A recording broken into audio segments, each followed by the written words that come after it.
Hello friends, எல்லோரும் எப்படி இருக்கீங்க? எனக்கு ரொம்ப நாளாக என் கையால் சமைச்சு அதை மெரினா பீச்சில் கொண்டு போய் சாப்பிட்ணுன்னு ஆசை. அதுக்காக இன்றைக்கி கடைக்கு போய்ட்டு 1/2 கிலோ மட்டன் எடுத்து அதை சூப்பராக தொக்கு மாதிரி வச்சுட்டேன். அதுக்கப்புறம் ஒயிட் ரைஸு, அப்புறம் சிக்கன் 65 இதெல்லாமே ரெடி பண்ணிவிட்டு அதை பார்சல் பண்ணிவிட்டு நானும் பைக் எடுத்துகிட்டு கிளம்பிட்டேன். காலையிலே நல்ல மனமேகமாக இருந்துச்சு. சரி, மழை வந்துடக்கூடாது அப்படின்னு சொல்லிட்டு சாமியை கும்பிட்டுட்டு நானும் போய்கிட்டே இருந்தேன்.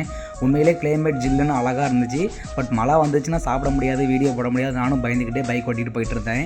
நான் போடுற வீடியோ எல்லாமே வீடியோ எடுக்கிறதுக்கெலாம் யாரும் கிடையாது. ஆக்சுவலாக நானே தான் பைக் ஓட்டிட்டு நானே அப்படியே வீடியோ எடுத்து நானே தான் எடிட் பண்ணி போட்டுட்ருப்பேன்.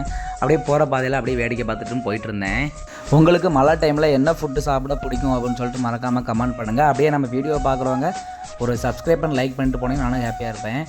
அப்படியே டி நகரில் போய் பார்த்தா தாங்க தெரியுது, சரியான மழை அங்கே. நானும் வெயிட் பண்ணுறேன். கடைசி வரைக்கும் மழை வெறிக்கவே இல்லை. நான் மெரினா பீச்சில் போய் சாப்பிட்டேனா இல்லையான்னு சொல்லிட்டு அடுத்த வீடியோவில் அப்லோட் பண்ணுறேன். பாய்.